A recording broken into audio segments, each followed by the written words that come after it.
Mía, ahorita. Si me ves escribir un poquito después, tú sigues hablando, no te Sí, preocupes, está porque bien. luego aprovechamos para compartir.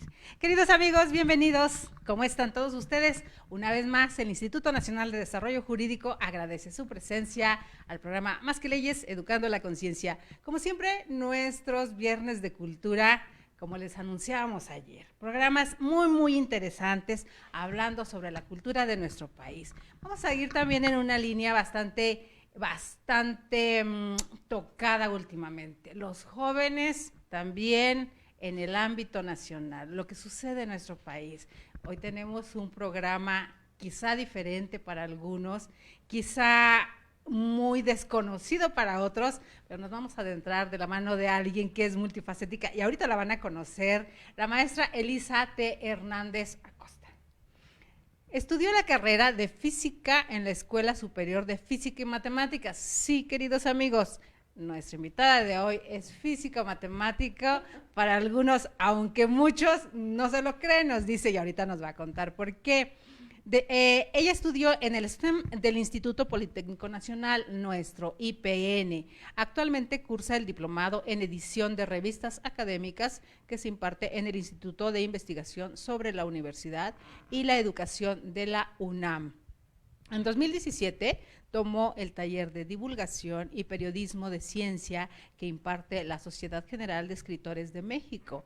De 2003 a 2015 cursa el taller de edición y redacción editorial que se imparte en la Facultad de Filosofía y Letras de nuestra gloriosa UNAM. En 2006 cursó el diplomado de divulgación de la ciencia que se imparte en la Dirección General de la Divulgación de la Ciencia de la UNAM. En ese mismo año, 2006, fue becaria del Museo de la Ciencia Universum de DGDC UNAM. Actualmente se desempeña como correctora de estilo en la publicación del Instituto de Matemáticas de la UNAM, llamada Motivos Matemáticos, en la que se difunden temas de investigación en matemáticas. En 2013 a 2018 fue técnico académico asociado B tiempo completo en la Facultad de Ciencias de la UNAM, donde desempeña labores de asistencia editorial en Ciencias, revista de la difusión de la Facultad de Ciencias de la UNAM, y en esta entidad participó en la edición de 18 números trimestrales del 109, al 126 y 2 libros. Siendo parte de este equipo editorial, Ciencias recibió el premio de la Cámara Nacional de la Industria Editorial Mexicana al Arte Editorial para publicaciones periódicas en el género de científicas y técnicas en las emisiones de 2013, 2014, 2015 y 2016. Orgullo UNAM, queridos amigos, orgullo IPN, esta mezcla muy interesante. Burro con piel de puma. Así es. De 2011 a 2013 trabajó dando talleres para niños, editando publicaciones y generando material didáctico en el programa Adopte un Talento AC del Instituto de Ciencias Nucleares de la UNAM. Ha dictado conferencias, cursos y talleres en el ámbito de la divulgación de la ciencia en el marco de ferias y congresos y también ha sido invitada a conferencias y a clases en preparatorias y universidades. Desde el año 2016 comienza su carrera editorial, donde se destaca la autoría de 9 libros de texto para educación básica, primaria, secundaria y bachillerato. Ha sido editora, revisora técnica y lectora de libros de texto en las áreas de física, matemáticas, biología, química, geografía. Las casas editoriales con las que ha colaborado son Santillana, Nuevo México, Sistema 1, Castillo, Macmillan, Carvajal, Terracota, Norma y ECA Editores. Entre los años 2009 y 2010 trabaja en la editorial Santillana como asistente editorial en las coordinaciones de ciencias. Ha escrito varios artículos de divulgación y reseñas de libros científicos para revistas como Conversus, ¿cómo ves? Al Cero y Ciencias. También ha colaborado con cápsulas de divulgación de la ciencia y escritos que se han incluido en libros de texto gratuitos de la SEP.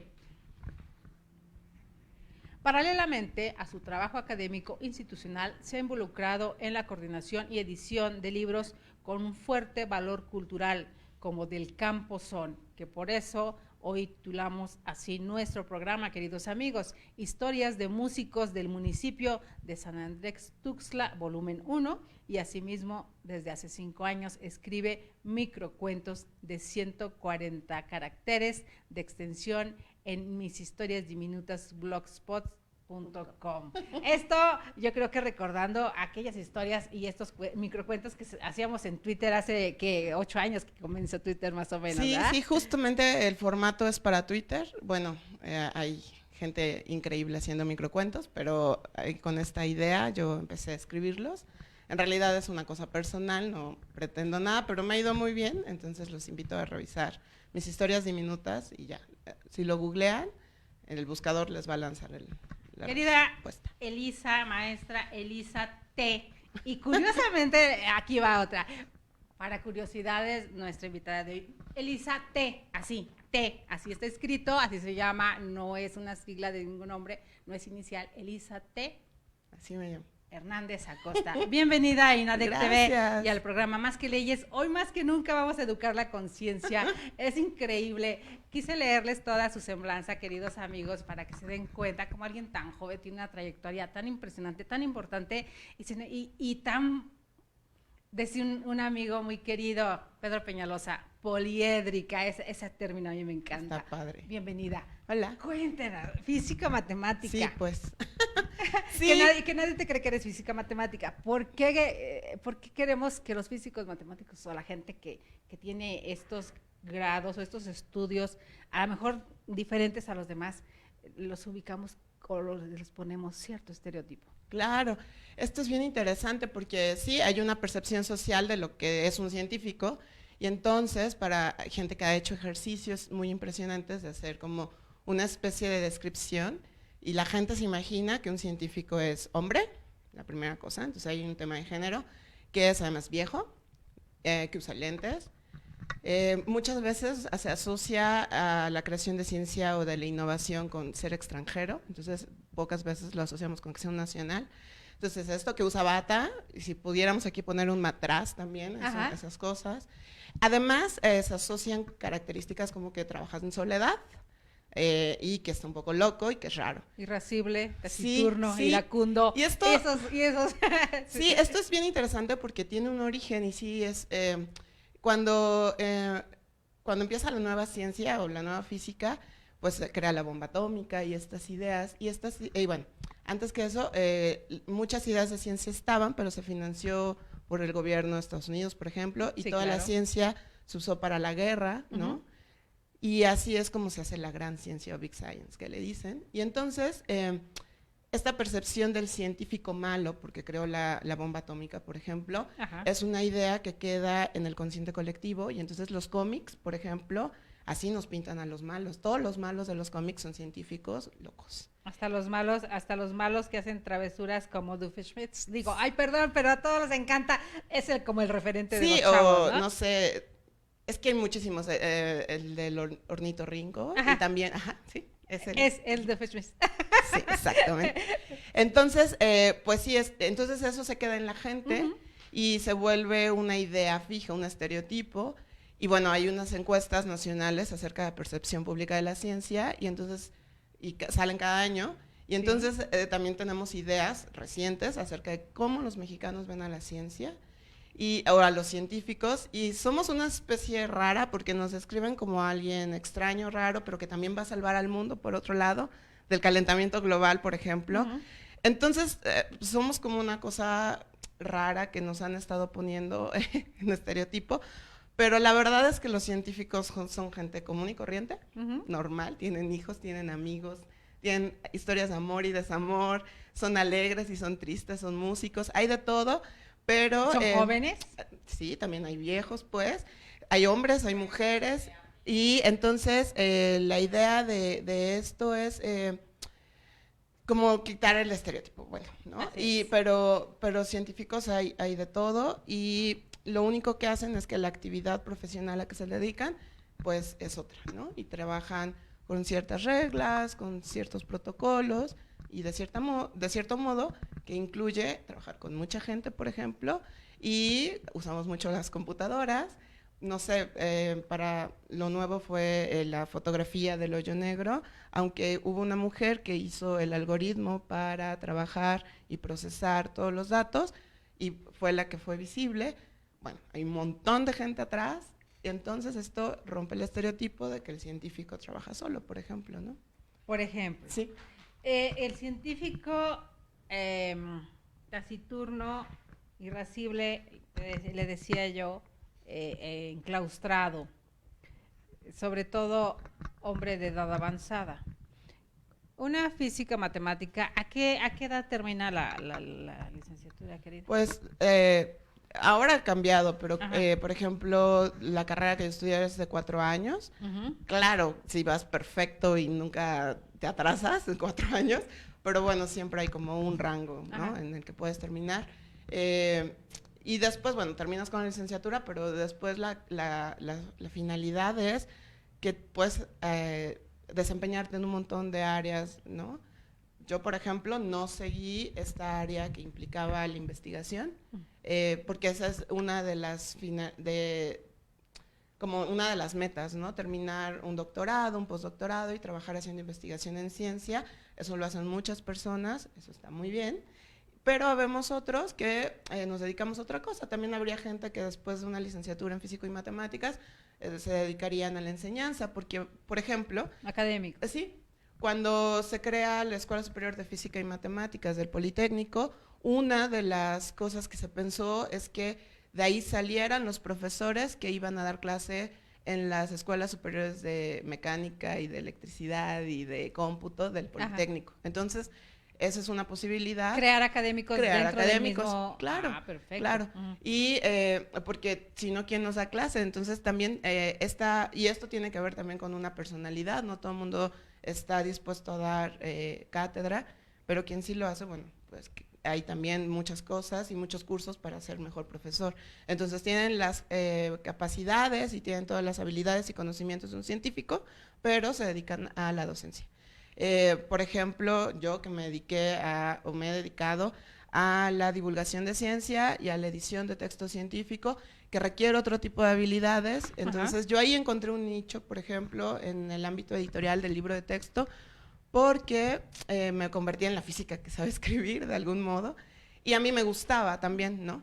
Entonces, fue una muy buena combinación de características, y entonces encontré un nicho de trabajo y por eso es que me he desarrollado por ahí. Entonces, con lo que leíste, por ejemplo, al inicio, los cursos que he tomado es justamente para fortalecer esta otra parte, porque... Esa responsabilidad, ¿no? Claro. Porque no puedes meterte a un mundo, aun cuando tengas ya unos estudios universitarios de otra índole, no puedes meterte a otro mundo sino conocer. Es una responsabilidad individual, ¿no? Claro, claro.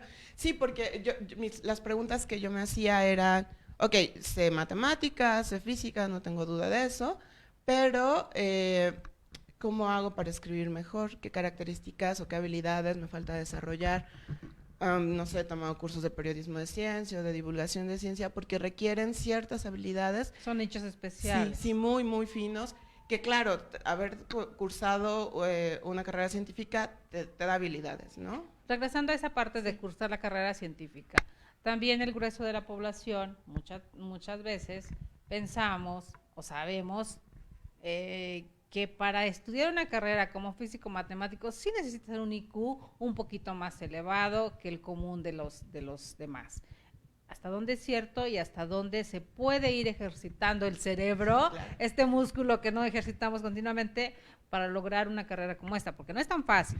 No, fíjate que es súper interesante esta pregunta porque puedo juntar 3 cosas que hago, ¿no? Por favor. Que tienen que ver con la divulgación de ciencia también y con esta parte de ciencia. Para estudiar una carrera de ciencia se necesitan ganas de ser científico. Eso es, yo diría que es la curiosidad, sí, ¿no? Sí, esto que dices, la curiosidad, la asociamos con etapas tempranas del desarrollo humano, ¿no? Un niño es muy curioso. ¿Qué pasa? Que a veces con esta curiosidad a los adultos les puede cansar, y decimos, ay, sí, porque sí. Cuando el niño empieza a ver, ¿por qué esto? ¿Por qué el otro? Justamente... Yo me quedé en los 3 años del por qué. Perdón. No, y ojalá nos quedáramos todos así, porque preguntarnos por qué ocurren las cosas, claro, las causalidades, ¿no? Entonces, entendiendo esto y entendiendo que cualquiera puede hacerse las preguntas, bueno, entonces cualquiera puede ser científico. Claro. Y esta característica es como muy importante cuando se hace divulgación de ciencia, porque primero pensamos, nadie es tonto, ¿no? Nadie es incapaz, todos podemos, simplemente o necesitamos más tiempo o necesitamos también como algo que te haga preguntártelo, porque si no está esta chispa, a lo mejor solo falta despertarla, ¿no? Entonces, yo creo que cualquiera puede estudiar una carrera de ciencia. Claro, no es fácil porque implica disciplina, porque implica pues mucho trabajo, pero también ser abogado implica muchísimo trabajo, ser médico implica mucho trabajo, ¿no? Entonces, en realidad es esta búsqueda de información, ¿no? Por ejemplo, y bueno, quería relacionarlo con la divulgación de la ciencia, porque cuando enseñamos, o por ejemplo cuando di talleres, eran para todos los niños, pensando que todos los niños tenían talento y que lo que a lo mejor esta aversión por las matemáticas o por la ciencia es por un mal profesor o por una mala experiencia en clase, pero eso no tiene que ver con que la persona no se pregunte o no sepa. Entonces justamente es darle la vuelta al enfoque para que se vuelva intrínseca la necesidad de aprender o de conocer nuevas cosas, y entonces ya estamos del otro lado, ¿no? Entonces los talleres de ciencia eran jugando, por ejemplo. Que sean como algo natural. Súper natural, porque y además ahí estamos. Le decía antes de entrar al aire, el único divulgador científico que conocíamos el grueso de la población, el querido doctor René Drucker, que se nos va, y de repente nos quedamos como huérfanos en esa parte, porque era el único que veíamos en las cápsulas en televisión abierta. Claro. Cuando hace rato que mencionaba Doofenshmirtz, que este científico de las caricaturas, hasta dónde también la sociedad se manipula o se condiciona a este tipo de conductas cuando pudieran hacerse cápsulas de científicos. Hace poco vino aquí a México otro Big Bang.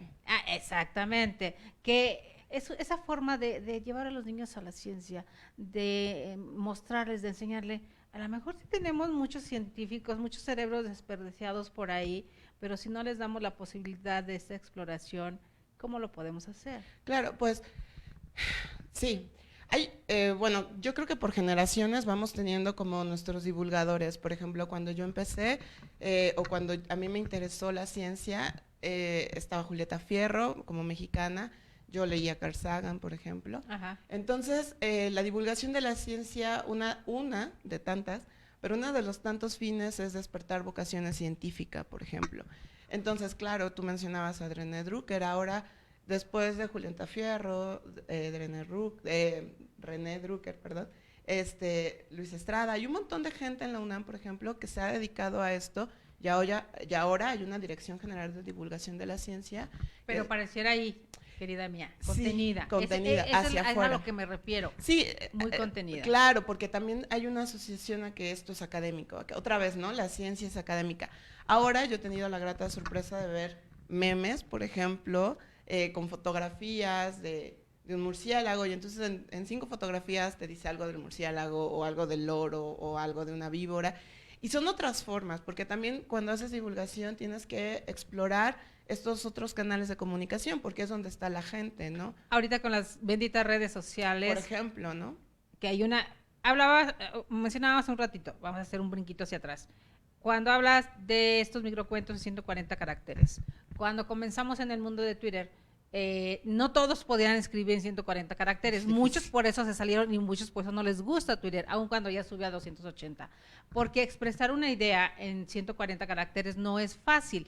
Hacer un debate, como de repente teníamos muchos debates fascinantes, reduciendo tu idea, pero transmitiendo todo lo que quieres transmitir en pocas palabras no es fácil. El cerebro necesita agilidad. Entonces, ¿eso cómo lo puedes hacer? Porque ahorita lo vemos traspolado, lo que hacen 140 caracteres, ahora lo vemos en los famosos memes, que una imagen te puede llevar, te puede inducir, te puede enseñar. Claro, yo pensaría que hay muchos niveles de profundidad en la divulgación de ciencia. Okay. Entonces, cuando tenemos un meme, por ejemplo, en redes sociales, lo que tratamos de hacer es captar la atención, ¿no? Y esto, por ejemplo, Universum lo sabe muy bien y ahora tiene todo un equipo de redes sociales que hace cosas muy rápidas para que la gente vaya. Ahora, eso es la entrada, eso es lo divertido, lo chistoso, lo que le damos like, pero eso habría... Lo que nos jala. Sí, habría que preguntarse, ¿eso es divulgación de ciencia? Y habría quien te diría eso, no, eso sí. Así Bueno, es. y de ahí empezamos como con más niveles de profundidad hasta llegar, no sé, a la parte más enciclopédica, pues, ¿no? Que ya son saberes muy, muy fuertes o grandes mamotretos o lo que sé yo. Pero en esta gama hay muchísimo material, entonces pues sí, redes sociales lo que hace es llamar la atención, decir, empezar, sabes, a quitar como un montón estos estereotipos de que la ciencia es aburrida, la ciencia es mala, hay que flojera. Entonces, en una feria de ciencia, cuando yo pongo un memorama, un rompecabezas, una actividad, lo que estoy tratando de hacer no necesariamente es que el niño aprenda un concepto específico de ciencia o que desarrolle una habilidad científica específica de ciencia, que eso sería increíble, pero a veces, antes que eso, lo que hay que hacer es quitarle la idea de que las matemáticas son horrorosas, por ejemplo. Entonces, pones a hacer un poliedro o les cuentas una historia y entonces el niño a lo mejor lo único que cambia es su actitud acerca de la ciencia. No aprendió ciencia, pero ya quitarse una mala actitud, estamos del otro lado y es buenísimo. Entonces, muchas ferias de ciencia o pequeños talleres que hay tienen esta finalidad. ¿Hasta dónde en estas ferias de ciencia van los chicos, los adolescentes, los jóvenes también, inducidos por programas como The Big Bang Theory, que fue un bombazo tremendo, tantísimos años, que muchas veces los actores decían, no sé ni de qué estoy hablando, pero yo lo digo, ¿no? Sí, claro. Y entonces la comunidad científica se suma a este programa para tratar de llevar una versión más correcta de la ciencia al público. Obviamente en las traducciones y demás se pierden muchas cosas, pero ¿hasta dónde permea en los jóvenes, en las mentes jóvenes, el querer adentrarse en ese mundo cuando ven pues que es un mundo común, porque reflejan una vida común de científicos, chicos que a veces incluso pareciera que están inadaptados porque al tener un coeficiente intelectual más alto, no se encajan en la sociedad común o en el grueso de la población? Claro, pues cuando la ciencia entra en la cultura, que eso sería, porque es diferente, la divulgación es, queremos que la ciencia, sí, queremos que la ciencia sea parte de la cultura, pero esta cultura que ya existe y le metemos ciencia, entonces la ciencia entra a la cultura. Exacto. Entonces tenemos estos programas que es un arma de dos filos, porque por un lado, lo dijiste perfecto, hace que yo diga, es como una ventanita, te asomas y dices, también comen, tienen novias, tienen problemas, entonces son humanos, ¿no? Entonces eso es muy bueno, porque entonces un científico deja de tener este pedestal altísimo, en donde solo los genios, y pensando muy sesudamente, llegan a ciertas revelaciones sobre la naturaleza y el universo. Entonces eso está muy bien, pero por otro lado, se siguen subrayando estereotipos que podrían tener como sus cositas, ¿no? El hecho de que no se pueden adaptar. Yo conozco a científicos increíbles, egresados de Harvard, que además son súper cotorrísimos y además son súper alivianados, entonces no encajan en ese estereotipo. Entonces, al final es una representación histriónica acerca de lo que es un científico. Entonces, tiene esas dos vicisitudes, pero lo que sí creo que tiene mucho valor también es que ser científico es buena onda, ahora es sexy, ahora, ¿no? Tenemos esta visibilidad que no se tenía, ¿no? Y hay caricaturas, hay cartones, no sé, ahora en Canal 11 también hay caricaturas sobre científicos, está Big Man, que era un poco chistoso y loco, que otra vez... Es caricatura pequeña para el Dexter, o ¿sí? Jimmy Neutron, sí, y todas que tienen una parte súper buena, pero también siguen subrayando estereotipos, ¿no? Pero esa era la pregunta, ¿cómo un joven que ve este tipo de ciencia, solamente la que le permite la televisión abierta, cuando llega a una feria de ciencias, cómo logra mezclar el poco conocimiento que ella trae o esta idea con lo real, pudiéramos decir? Claro, pues yo creo que el asunto y el trabajo no es del niño o del joven, porque al final es un público, o sea, yo estoy receptivo, sino más bien creo que la labor tiene que ser desde los que nos dedicamos a esto. Tenemos que pensar otras formas de llegarles, porque pareciera que cuando estamos frente al público hay estrategias que no funcionan. Si yo voy a dar una conferencia y yo aquí pongo una mesa, y allá mi público, la primera cosa que yo estoy diciendo es, a mí me tienen que ver, por ejemplo. Entonces yo ya estoy partiendo, claro. Tú y yo, ustedes y yo. El que sabe y el que no sabe. Y aparte lo pongo a tres escalones cátedra, arriba, ¿no? 3 escalones Entonces, arriba. esas son las cosas que como yo, si voy a ofertar un taller, una feria, lo que sea, tengo que empezar a pensarle. Y hay quien lo hace, y lo hace muy bien, que tiene que ver con manejo de públicos y tiene que ver con manejo de discurso. Se ha intentado que, por ejemplo, cuando yo fui becaria del Museo Universum, una de las características era tener una edad límite. Por 2 razones. Primero, porque ya avanzaste en tu carrera universitaria de ciencia y entonces tienes ciertos conocimientos y ya no vas a transversar ahí la información. Pero también porque eres joven.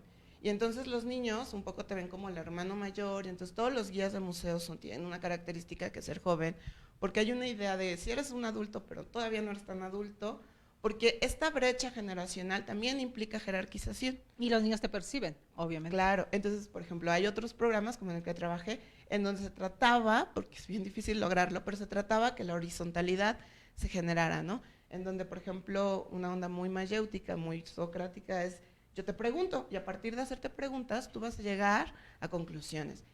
Y entonces, en realidad, mi trabajo o mi actividad, yo soy un actor que pregunta, no te dice qué. Exacto. A lo mejor tienes una duda, te puedo ayudar, pero en realidad mi trabajo como tallerista tendría que ser más horizontal. Ah, sí, ¿y por qué lo haces así? Oye, ¿y si lo haces de otro modo? ¿Por qué no lo haces así?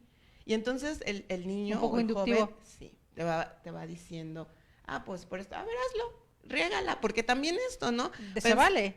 Digo, los científicos no son perfectos, obviamente son de además, prueba y error. La historia esta positivista en donde el científico siempre es genial y siempre latina y yo quiero saber quién en su trabajo de tesis tenemos todo lo hizo a la primera. A Pinky Cerebro, que todo le fallaba. Digo, pues hablando los científicos de somos más eso que nada. Okay. Y justo también trabajamos con la frustración, porque es una constante de errores y errores y errores y encontrar por qué sigue el error y salir. Entonces, hay más una historia de frustración y de trabajo con eso que de otra cosa. Entonces, entonces, regresando a tu pregunta, como público yo tendría que estar receptivo, nada más, y también decidir qué me gusta y qué no me gusta. Fin. Más bien, todas las personas que nos encargamos a dar noticias, a escribir artículos, a hacer memes de divulgación, a plantear salas museográficas de un museo, poner un taller o una feria, somos quienes nos tendríamos que preguntarnos estas cosas. Y esto es nuevo porque también esta idea de, pues lo que me faltó es estudiar, pues no, porque muchas veces la divulgación de la ciencia la hacían científicos que en sus ratos libres eran buena onda y daban taller a sus hijos y a los hijos de sus amigos. Así empezó. Pero cada vez empezaron a dar cuenta que, mira, si la hacemos así tenemos éxito. Mira, en España también hacen esto. Y ya hay gente que se dedica a preguntarse cómo hacerlo mejor. Mira, también en Francia, y en Brasil, y en Perú, y en Colombia. Y entonces esto se vuelve una comunidad de gente que está pensando cómo comunicar ciencia mejor. Entonces ya, por eso hay un diplomado de divulgación de ciencia, que lo han querido volver maestría. Por eso hay un montón de cursos de periodismo de ciencia, porque es diferente a la divulgación, pero también tiene que ser... Porque es periodismo diferente. Crear estos nichos, lo que hablábamos. No es lo mismo la gimnasia que la magnesia, queridos amigos. Entonces, cuando se tiene todo el conocimiento, pero es una forma de enseñarte a traspolarlo, de llevarlo, ¿no? Sí. Hacerlo más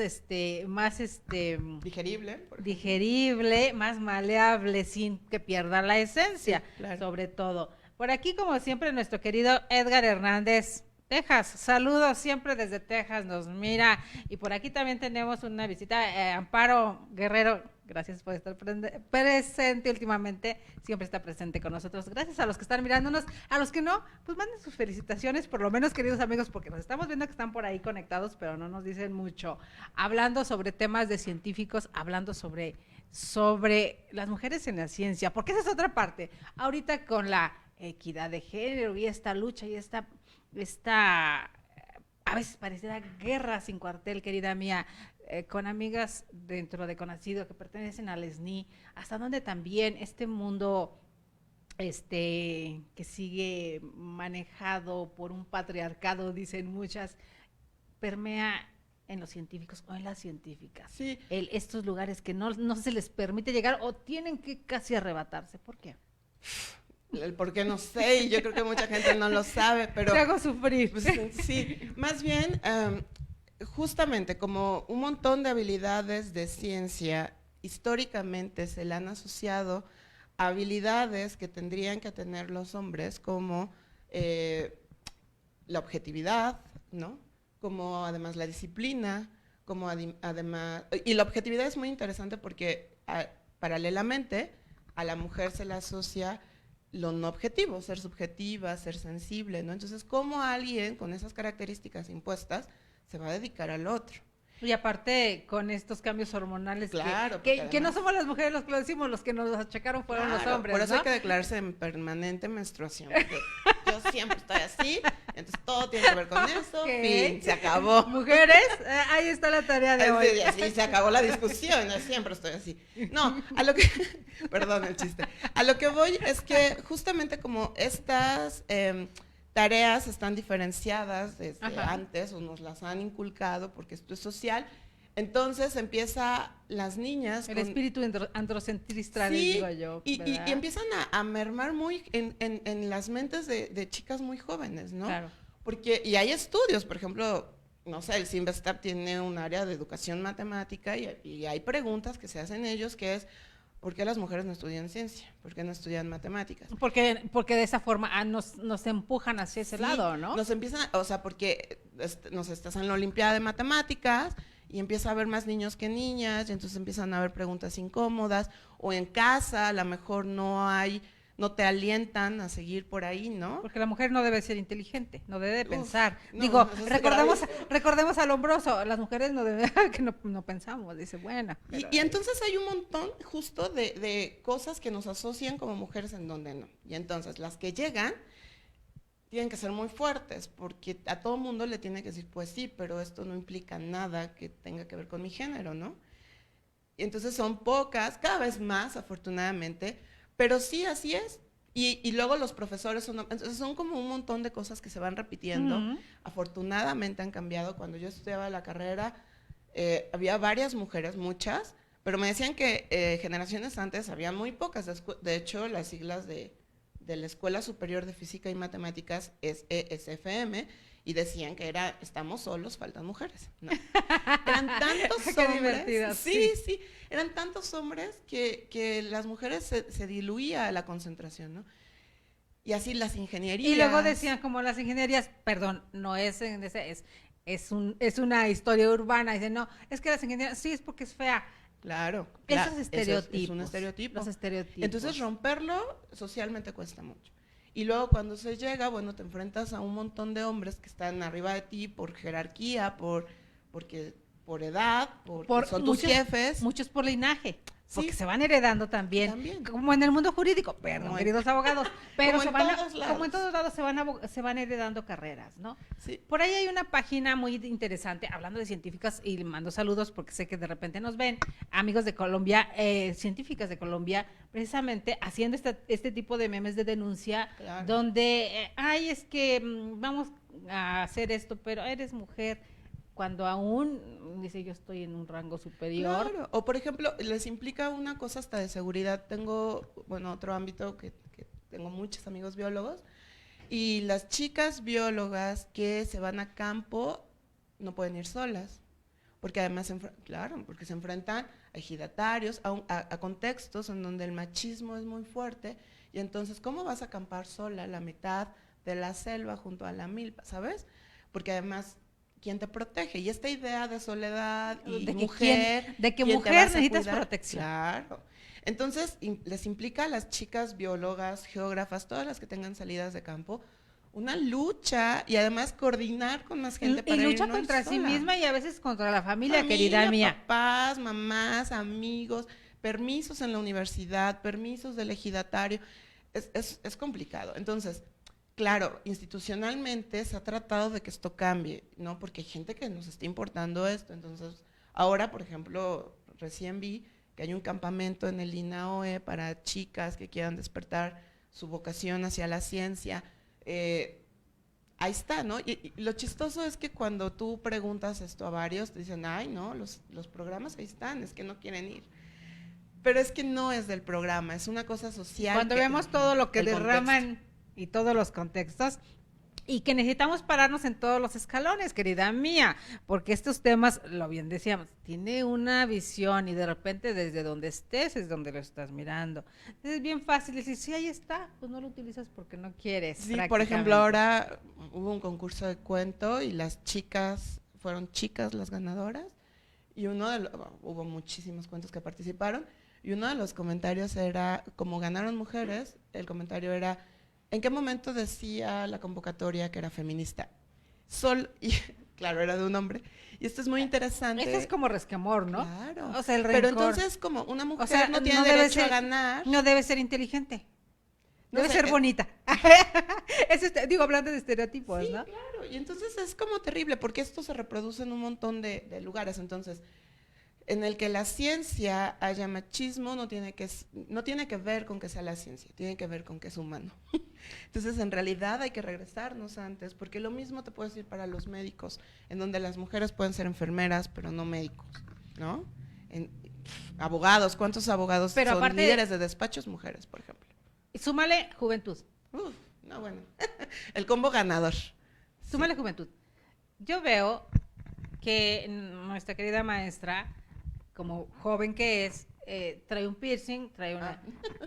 De repente, alguien que piense en una física, matemática, científica, divulgadora de ciencia, editora, correccionista de estilo y demás, de repente cuando te observan, esperan a la física, matemática, pero mandaste el currículum y no mandaste foto. Y de repente llega y se presenta nuestra queridísima Lisa. ¿Cuál es la impresión de algunos otros que esperan ver a la descripción del científico que dimos antes? Sí, pues afortunadamente, y me siento muy bendecida en este sentido, no he tenido yo ni un solo problema respecto a mi apariencia con esto. Pero sé que puede ser choqueante para ciertos ámbitos, por ejemplo, para temas cuando eres docente, sí, o sea, ahí sí hasta lo sabemos, ¿no? Porque el discurso es que eres un ejemplo y que hay papás y que puedes ser un ejemplo raro para los niños, bla, bla, bla. Entonces, pues sí, al final tiene que ver con todas estas cosas malas que... Estereotipos que traemos, ¿no? guardaditos, porque, ¿no? No sé si yo fuera indígena, ¿qué se opinaría? No sé si yo fuera negra, ¿qué se opinaría sobre mí? ¿Sabes? Porque son todas estas cosas que te van tasando, lamentablemente de manera social. Entonces, las apariencias siempre es un tema.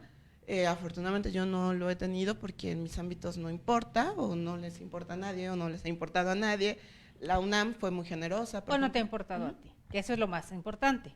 Cuando les importa a los demás, pero no te importa a ti, tú sigues tu camino. Claro. Pero cuando cualquiera mal vista, le afecta, entonces empiezas a cambiar para adecuarte al estereotipo que te están pidiendo. Claro, y este cambio o no cambio también tiene que ver con todo un contexto que tenemos y cargamos en la espalda todos, ¿no? Así es. Una fortaleza interna, todas las redes sociales que uno tiene para apapacharse si te va mal, los oídos que tienes a tu alrededor para que te digan no les hagas caso, o si hazles caso, o no importa.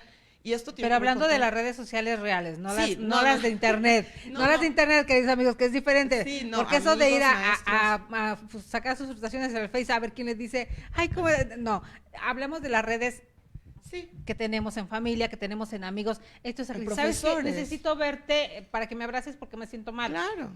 Esas redes que necesitamos y que debemos fortalecer, ¿no? Claro, y por ejemplo, y todos las tenemos, y regresando como en estas redes, pero con relación a estas vocaciones de ciencia, estas vocaciones de fortaleza como mujer, pues son importantes porque todos tenemos un maestro, un amigo, una mamá, una amiga que te fortalece y te dice, sigue, vas bien, no te preocupes, o eso no importa, o allá ellos, o sí modera esto, porque, bueno, también ser combativa a veces tiene sus asuntos, pero pues ahí están, y yo me siento como muy afortunada, he tenido amigos y profesores muy generosos que que no han tenido, ahorita me acabo de acordar una anécdota, sí tengo una A ver, anécdota terrible. adelante, a ver, Llegué. a ver, cuéntanos, ¿es bueno saber todo? Sí, pues entré a la universidad,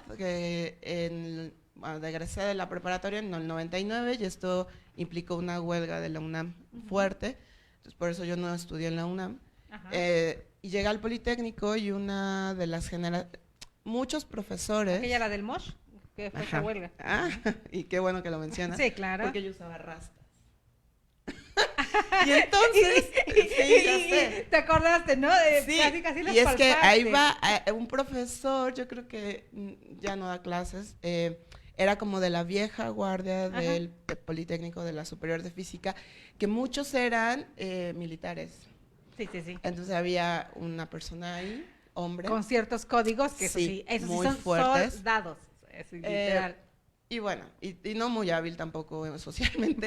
Entonces yo llegué como oyente porque el Politécnico hacía una cosa que se llama Feria Expo Profesiográfica, que era para ofertar sus carreras. Entonces yo fui, pero además fui a la escuela y vi los laboratorios, me hice amiga de unos profesores y entré a unas clases. Y entonces yo traía rastas y este hombre, además, bueno, este hombre me dice, ¿tú no eres estudiante de aquí? Le dije, no, pero entré a tu clase como oyente. ¿Te sales, por favor? Y le dije, sí, ¿por qué? ¿Por qué te sales? No quise hacer como más, me salí. Y yo sé que tenía que ver con mi apariencia. Le parecía amenazante o le parecía que no era apta y además tenía una asociación justo con lo del mosh, porque las rastas. Entonces, bueno, en realidad sus prejuicios fueron los que hicieron que yo me saliera o que me pidiera que saliera. Y tienen que ver con él, no tienen que ver conmigo. Y entonces no pasó nada, porque después yo fui estudiante de esa escuela. Y tan es así que ni lo recordabas. Ahorita no, salió. ahora lo acordé.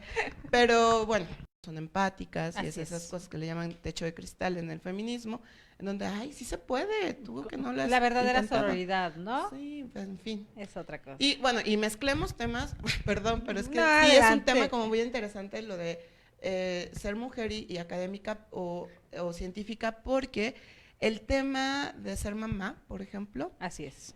Que esa es la partecita que nos toca. Sí, por ejemplo, yo supe de un caso en donde había una plaza para una académica y, bueno, una plaza. Y entonces la estaban ofertando y llegan 2 currículums muy similares, hombre-mujer, con habilidades muy parecidas, con edades muy parecidas, currículums muy parecidos hasta cierto año. En ese año, ella, porque había un hombre y una mujer, ella se atrasa de algún modo, porque fue mamá. Decide embarazarse.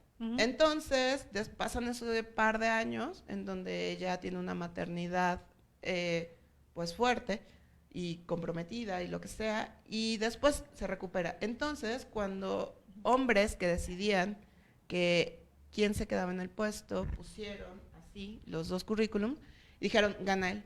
Y lo ven como un desfase tremendo, esos 2 Entonces, años. solo sé que una persona ahí, que era hombre, y lo agradezco mucho, dijo, espérense tantito. Los 2 son tan buenos que yo pensaría que es tan difícil elegir uno sobre otro, y el tema que mencionas es una tontería, porque claro, es irrelevante, ¿no? Ella fue mamá y después se recupera. De hecho, yo pensaría que ella es mejor todavía, porque regresó de un tema donde se aleja de la academia y regresa, ¿no? Entonces, eso fue un debate, y esto pasa porque también los comités que eligen quién se queda con puestos, no hay equidad, hay más hombres. Entonces, la pregunta que lanzo es, si el 50% de ese comité hubiera sido mujer, probablemente alguna de ellas hubiera sido mamá, y alguna de ellas, tal vez, hubiera sido empática con esa idea. Pero al ser puro varón, en la teoría ponemos el tal vez, y lo entrecomillo, queridos amigos, porque muchas veces ocurre, me ha tocado ver, que cuando son mujeres las jefas, son más estrictas con las mujeres, más complicado, muy difícil. Por eso te digo, en la teoría pareciera sí, es que así. eso también es en machismo. la práctica, ese machismo que las mujeres somos las que lo promovemos. Es muy, muy, muy complicado lo que está sucediendo y lo que va a seguir sucediendo y parte de nosotros, porque también el radicalizar esta necesidad de equidad, hace poco yo discutía con una muy querida amiga, porque no llegamos a arrebatar, vamos a crear cosas nuevas, o sea, ¿qué hacemos? ¿Creamos un planeta diferente para irnos a vivir solamente a Amazonas o cómo? Yo siento que también es la misma radicalización, ¿no? El querer arrebatar o en vez de integrarse o en vez de cambiar. ¿Dónde podemos cambiar el pensamiento que tenemos ahorita, que no nos satisface a todos? Pues quizá en las generaciones nuevas, ¿no? Además ellos están ya en otras cosas, perdón, estos niños que desde muy chiquitos ven cosas que yo no veía y yo lo veo porque luego tengo contacto con jóvenes, me encanta, así los amo porque se hacen preguntas que yo no me hacía, les preocupan cosas que a mí no me preocupaban. Se están haciendo más humanos. Me encanta porque más además, humanistas. Y más abiertos, y hay cosas que nos importaban y ahora no les importa. Muy bien. Y creo que así va a seguir, ¿no? El tema de, no sé, como regresando al tema de la edición y de género y que tiene que ver con el lenguaje, si es incluyente, no es incluyente, cómo se expresa la inclusión, cómo no se expresa la inclusión. El que escriban con X, con E, con arroba, es político, ¿sabes? Así es. Entonces, independientemente de que tengamos una línea de la Real Academia, ¿no?, de la Lengua, que prescriba ciertas formas, bueno, ya no hablemos de lo colonial o no colonial, pero también hay una parte que es política, y si los muchachos, los jóvenes, lo están necesitando, que lo hagan, ya veremos y después veremos cómo cambia la política pública. Por aquí entró el maestro Benjamín Comanduc Chopé. Gracias, querido mío, por estar presente por ahí con nosotros. Antes de que se nos vaya el tiempo, porque como pueden ver, aquí nosotros podemos quedarnos, pero 2, 3, 4 horas. Afortunadamente le digo que estos sillones algo tienen, porque siempre nos pasa lo mismo. Del campo al son titulamos el programa.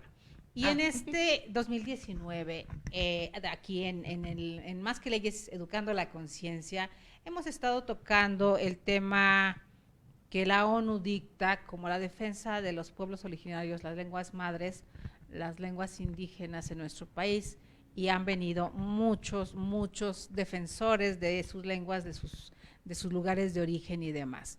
Cuando hablabas hace un momentito de esta dificultad de los científicos y más de las científicas de llegar a un mundo ejidal, a un mundo complicado, diferente, con este machismo que implica y demás. ¿Hasta dónde también los científicos y el trabajo que haces del campo anzón, la historia, la música, el buscar la ancestralidad, puede ayudar y puede cambiar? ¿Y qué parte les toca a ustedes como científicos o como escritora, como editora, ayudar a que desde el campo, desde las comunidades originarias, desde las lenguas madres, tampoco se pierdan, pero tampoco se queden rezagadas o se queden aparte de todo lo que es México? Híjole, no sé. Ok, lo que puedo decir es que justamente hay un montón de voces no escuchadas, ¿no? Acabamos de tocar el tema de que algunas mujeres no son escuchadas, con mucho lamento lo decimos, ojalá sean profesionistas o no. Esto cambie, ajá, ¿no? Pero otras voces que difícilmente son escuchadas son las voces de los pueblos originarios o campesinos, porque además hay otros estereotipos asociados con ellos, ¿no?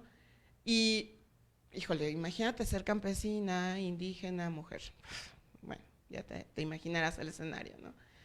Pues mira, yo desde la labor editorial lo que hice con el libro del Camposón, y que no es un trabajo personal, es un trabajo colectivo, entonces eso ya empieza a cambiar las visiones, a pensar en más gente, ¿no?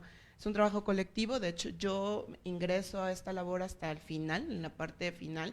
Yo no lo concebí como idea, sino fue Julián Alarcón, Aldo Flores y Natse Rojas. Ellos sí se van a las comunidades, ellos son músicos, son poblanos, chilangos, y de Tabasco, y entonces ellos llegan a San Andrés Tuxtla, que es una zona del estado de Veracruz. Bueno, es un municipio del estado de Veracruz, los Tuxtlas es la zona, y van a conocer músicos, primero como amistad, y después se dan cuenta que hay un montón de riqueza cultural ahí. Y una conjunción bastante extraña con científicos y demás, estando participando tú. Sí. Pero sin embargo, vislumbro maravillosa.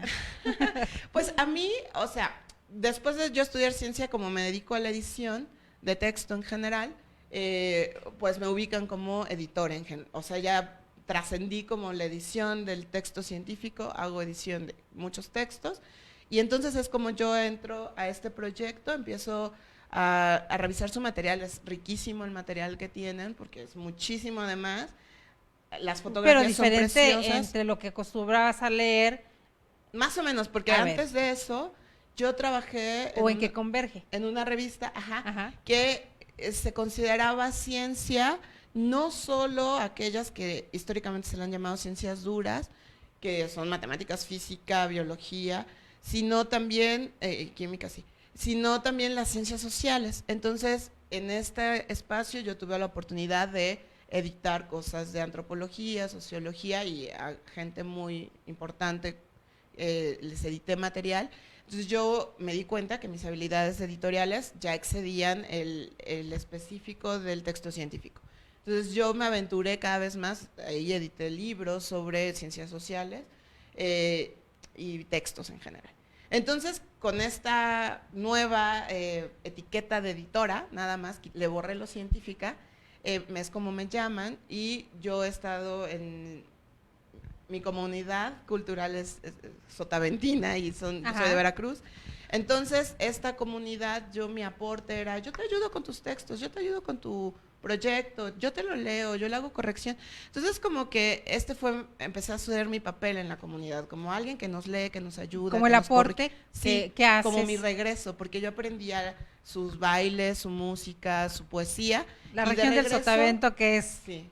Otro mundo. Sí, por ejemplo, tuviste de invitada aquí a Rubí Oseguera, y con Rubí yo he trabajado muchísimo. Entonces, con ella ella es antropóloga, ella es académica, pues, pero siempre ir y venir de los textos, entonces como que me empezó a posicionar en la comunidad. Pero la academia sí, hermana, quieras que no. Claro, es otra forma. Pero cómo llevar estos beneficios que pueden tener los académicos a la gente de la comunidad. Así es. Y la gente de la comunidad no necesariamente toda es campesina, la gente de la comunidad es la que tiene el gusto por la música y la cultura. Y después le vas rascando un poquito más y sí, te encuentras a la gente originaria de esta cultura, y es lo que en el libro se habla. Entonces yo me fui, como todos estos años me he ido acercando un pasito más, un pasito más, un pasito más, y entonces ya estoy un día en Tlacotalpan o en los Tuxtlas, conviviendo de cerca con el músico que aprendió de su abuelo, de su papá, y que además es campesino, y así. Entonces es por eso que me llaman. Y aparte de que te nutres, te empapas. No, ¿Qué tanto muchísimo. conoces? Eres de Veracruz, tienes tus raíces en Veracruz, pero ¿hasta dónde desconocías antes de comenzar con esto? ¿Qué reencuentras y qué encuentras de nuevo en esto? Pues yo soy de Jalapa, ahí viví hasta los 18 años, ahí hice la preparatoria, y pues no es una región sotaventina, ¿no? Porque es región centro, entonces es otra cultura, pues, pero con este acercamiento al sotavento, las palabras, ¿sabes? O sea, yo encuentro el sotavento en la Ciudad de México y le platicaba a mi mamá y me decía, yo le hablaba de Rubí, por ejemplo, que era mi maestra, o sea, con Rubí lo que hubo fue amor a primera, es como mi hermana, porque hablaba como yo, ¿sabes? Como mi mamá, de algunas palabras. Le contaba a mi mamá y mi mamá me decía, ¿y esa muchacha cuántos años tiene? Yo, pues es muy joven, mamá. Es que habla como antiguo, ¿no? Como hablaba mi abuela. Entonces las palabras, encuentro comprensión, usos de cosas. Redescubro eso, ¿no? Yo de muy bebé viví también en los Tuxtlas y al sur, ¿no? Por Soteapan y así. Pero… pues eso, me doy cuenta que somos más tierra de lo que creemos. La comida, las palabras, la forma de cocinar.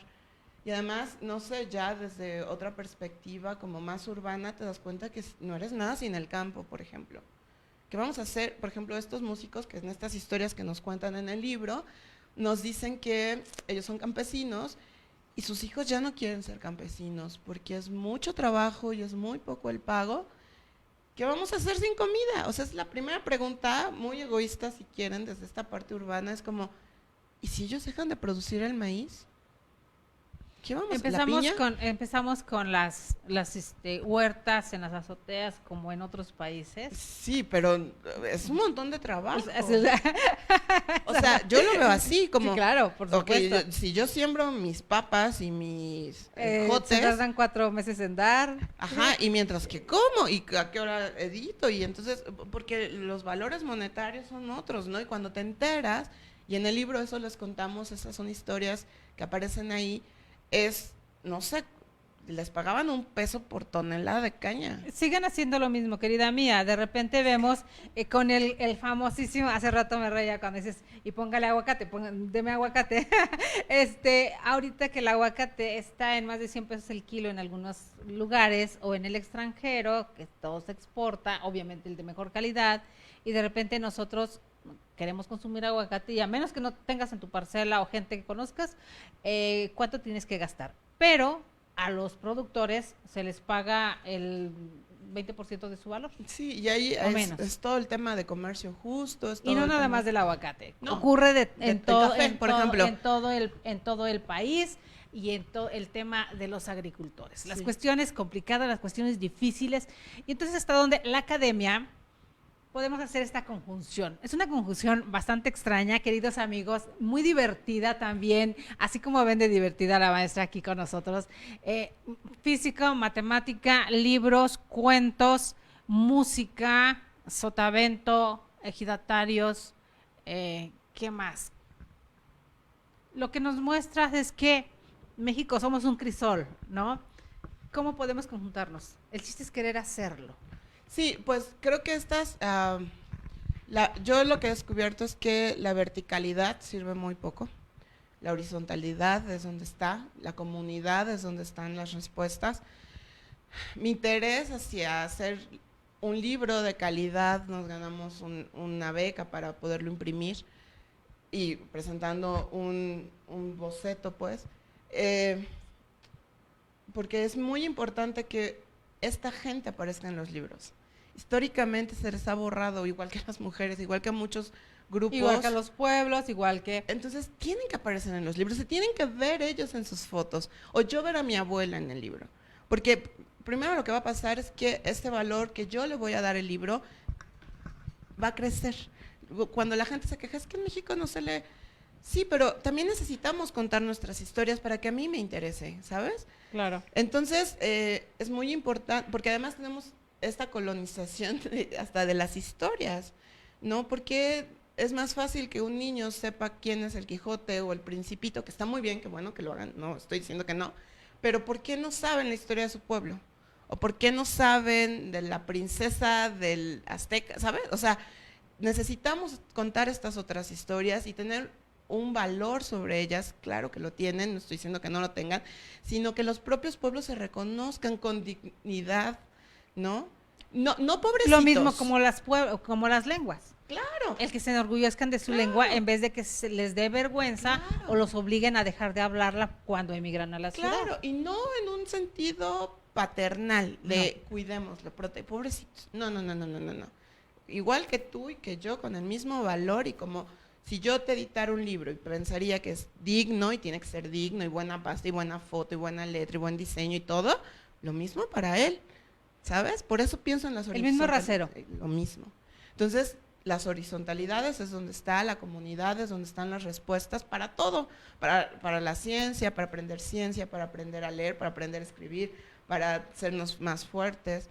Entonces, yo es donde he descubierto. Entonces, claro, todos quisiéramos volvernos ricos, porque ese es un valor importante con lo que hacemos, pero a veces no, y a veces si a mí me están dando todo este cobijo con la comida, porque yo voy a la casa de cualquiera de la comunidad, por ejemplo, no sé, los Vaccine, saludos, son gente maravillosa, yo voy y Elisa, te quedas, y yo ya me siento y ya tengo un plato de frijoles con pescado. Lo primero que hacen, provincia maravilloso, nuestros pueblos de México, llegas y lo primero que te obligan a comer, no es que quieras, se tiene que comer cuando llegas. Y ellos poco vienen, pero cuando vienen saben que tienen su casa, y entonces si hay que hablar de ellos, pues, con toda la dignidad, porque lo que hacen ellos es súper valioso. Tenemos estas ideas y son coloniales en donde la cultura la ves en el teatro, porque es un estudioso que es egresado de la universidad, bla, bla, bla.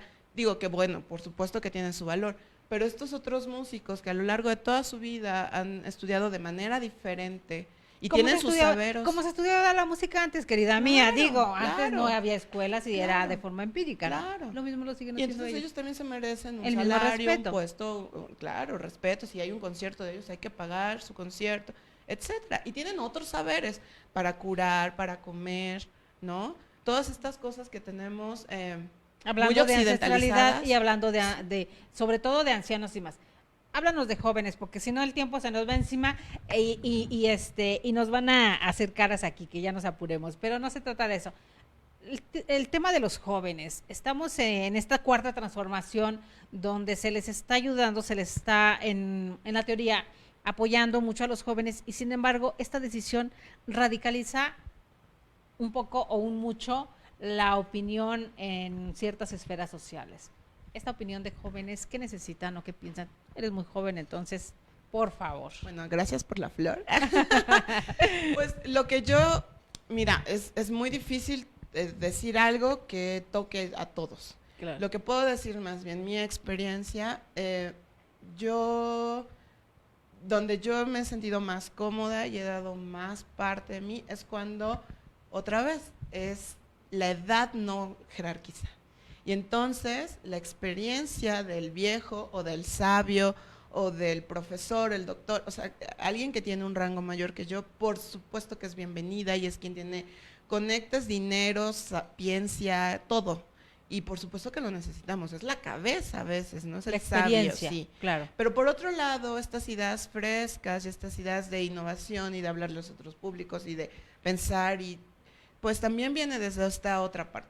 Entonces yo creo que como hablamos de interdisciplina, también tendríamos que hablar de intergeneración, ¿no? O sea, como una cosa multigeneracional, porque es donde están las cosas o donde van a salir cosas y escucharnos todos. Si yo... Esta brecha que de repente con la tecnología se da entre jóvenes y adultos, no estás hablando del mundo jurídico, pero permea en toda la sociedad, donde también pareciera que la insolencia de muchos jóvenes y el menospreciar el saber de los otros porque no sabe manejar una computadora. ¿Qué podemos hacer? Sí, pues, bueno, eso creo que también tiene que ver con una percepción personal. Pues hay que ser pacientes, escuchar, o los pensar smartphones. Que vamos a ser también viejos. O sea, lo que pasa es que también esta brecha es bien difícil porque yo nací con la tele de que te parabas a cambiarle y ahora tienes un control remoto, ¿no? Entonces, como que es una generación que ha aprendido, ¿no? Y a veces te sientes que vas un poco atrás y le corres para ya entenderle a las redes sociales, al teléfono, lo que sea. Pero los niños, los muchachos de 20, los que nacieron en el 2000, nacieron con las computadoras. Todo es digital, o sea, absolutamente todo. Entonces, pues van muy rápido, claro, pero está peleado con los valores y con el respeto hacia los adultos. No debiera, ¿no? Pero pareciera que sí. Pues yo creo que tiene que ver con falta. Mira, una cosa que caracteriza a los jóvenes, porque además es un sistema de recompensas de inmediato. Entonces, estamos en las redes sociales. De domesticación, amaestramiento, ¿no? Tenemos redes sociales, subes una foto y ¿qué quieres? Un like rapidísimo, ¿no?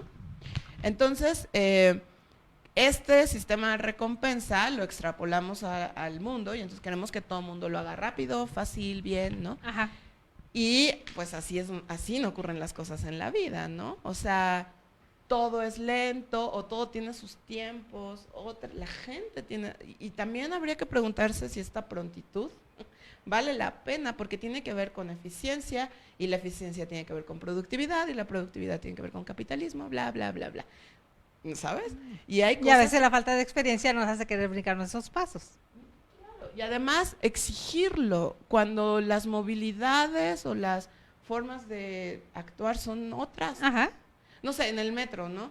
Pues a veces quieres ir rápido y adelante de ti va un señor con bastón. Oye, esa persona tiene otra movilidad y tiene el mismo derecho a tardarse que tú en ir rápido. Entonces, respirar un poquito. y es que eso es una actitud, pues, o sea, que se extrapola nada más para en todos los ámbitos y tiene que ver con el trabajo. Yo lo que creo es que todos tenemos que ser pacientes y ensayar también. Si no lo ensayamos y se queda en la teoría, en donde, yo creo que está padre, pero como yo necesito rápido, mejor no, mejor gente que ya sepa. Entonces no contratas a jóvenes, entonces con puro que sepa. O si eres joven, haces tu grupito de amigos y entonces olvidas la experiencia del grande, ¿sabes? Y entonces nos estamos alejando Entonces, unos o sea, de otros.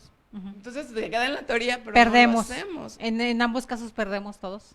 Yo creo que sí, yo creo que la cosa es respirar profundo y ser empáticos, escuchar al otro, porque el otro no es que sea tonto, solo es otro y le cuesta trabajo o es diferente. Eso pienso. Eso piensa. Pues queridos amigos, ¿cómo pueden ver? Escuchar la forma de pensar, escuchar, entender y ver. El niño que quiera ir al cine, sus padres le dicen no, y el niño lo busca en internet. Eso es rapidez. Pues es que ¿Pero qué se pierde en ese inter? ¿Qué se pierde en el trayecto? Bueno, yo creo que es muy difícil. Primero, el niño tiene habilidades, definitivamente, y si queremos explotarlas, se puede. Por otro lado, falta comunicación, habría que explicar por qué no, o por qué sí, o cuáles son las otras formas de sí. Y en medio está el tema de seguridad, de redes, de a qué está expuesto, como, o sea, yo creo que ahí lo que falta es comunicación al final, ¿no? O sea, no es que sean prohibitivos, seguramente lo que pasa es que no, porque el cine es carísimo, y el salario mínimo es bajísimo, seguramente es que no alcanza para que vayamos los 4 de la familia, ¿no? Sí, son 4. Por decir algo. Por aquella familia feliz, digo. Sí. O sea, pero entonces falta negociar o falta decir cómo, o ok, tienes estas habilidades, vamos a hacerlas, ¿qué hay que hacer?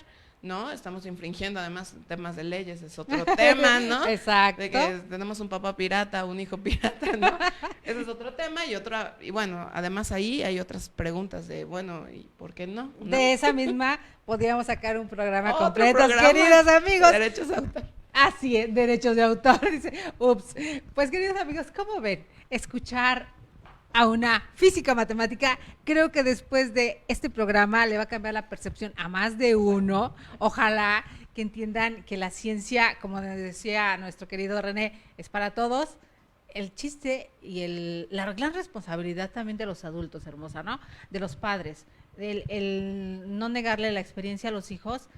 Estuviste en Universum, ¿qué posibilidades hay? ¿O cómo ayuda a un niño, antes de terminar, que lo lleves a un lugar como Universum a explorar, a buscar?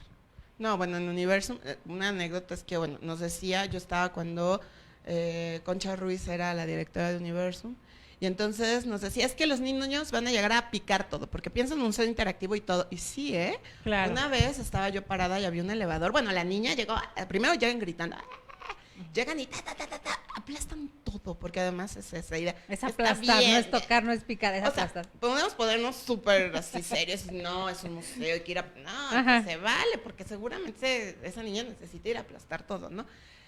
Claro, los niños, bueno, decíamos que eran los acarreados, porque a veces llegaban en los camiones de la escuela, entonces ellos ya van porque la escuela decide que hay que llevarlos, lo cual está muy bien. Pero siempre estas experiencias te van a mostrar cosas que difícilmente ves en casa. Un fósil. Te van a dejar en la sensación. Incluso solo ver, en la ¿sabes? mano, en los olores, todo. Toda la experiencia. Primero es ir a otro espacio, ver cosas que de verdad difícil, no sé, en el Museo de Historia Natural, ver un mamut, yo quiero, o el que está acá de geología, allá de geología por la Santa María de la Ribera, es ver un mamut, ver un meteorito, y a veces solo eso es suficiente para que pienses cosas que no habías pensado. Y ya con eso, ya estamos del otro. Yo soy muy barco en ese sentido, porque la ciudad está llena de museos. Sí, y creo domingos gratuitos, ¿no? Y creo en el poder personal del asombro y de la curiosidad. Entonces, sí, está padre si tienen una visita guiada y les dicen cosas, es perfecto. Y si pueden, si alcanza para dar propina, todo eso es perfecto, ¿no? Pero si no, y solo ir a ver el espacio que es público, ir tantito, hacerse unas preguntas, leer la ficha, algo. Que no porque te mandaron de la escuela, sino que sea iniciativa de papá, de mamá, de... Y si te mandan de la escuela, también disfrútalo. Ve y disfrútalo, porque si no, ¿qué? Porque a veces tenemos preconcepciones acerca de lo que es un museo, lo que es ir a una obra de teatro, no, eso es súper serio, qué sé yo. Y a veces la única forma en que vayas es porque te obligaron. Entonces ya te obligaron, bueno, ve y ve, descubre otras cosas, ¿no? A lo mejor descubres que quieres ser actor. O te hizo clic algo que te dijo ahí el novio, la novia, la mamá, el hijo, algo. Y por eso estos espacios son súper importantes, ¿no? Habría que pensar más bien en que fueran baratos para todos, que las propias comunidades tuvieran sus talleres de, no sé, creación literaria, de teatro, de ciencia, ¿no? Porque eso es como aprendemos. Ahí está la idea para las comunidades, queridos amigos, para los jóvenes, precisamente, esa parte de regresar un poquito a la comunidad. Pues, ¿qué podemos decir? Tristes porque nuestro viernes de cultura se nos fue así como agua entre los dedos. De verdad, un gusto enorme, maestra Elisa T. Como Mr. T, pero Elisa T. Como T también. Como T. Bueno, mientras no quieras ir a casa, todo está perfecto. Excelente. Gracias por estar con nosotros, queridos amigos. ¿Qué les pareció el programa? Déjenos sus felicitaciones, déjenos sus cuestionamientos, déjenos sus preguntas. Todo se lo haremos llegar aquí directamente a la maestra. Gracias, nuestra querida Edna Hernández, que hoy no te había mencionado. Gracias por esta conjunción, gracias por esta mancuerna que estamos haciendo, gracias por acercarnos, gente tan valiosa a Más que Leyes, educando la conciencia, y sobre todo gracias a ustedes, amigos, por estar pendientes. Recuerden que el día de mañana vamos a celebrar 20 años de INADEC, vamos a ver la posibilidad de transmitir en vivo. Si no se pudiera, pues ya haremos un programa posterior y les compartiremos todo el mitote que vamos a armar mañana por esta felicidad que nos embarga durante todo este año a todo el grupo de INADEC y nosotros aquí de editorial desde Televisión INADEC.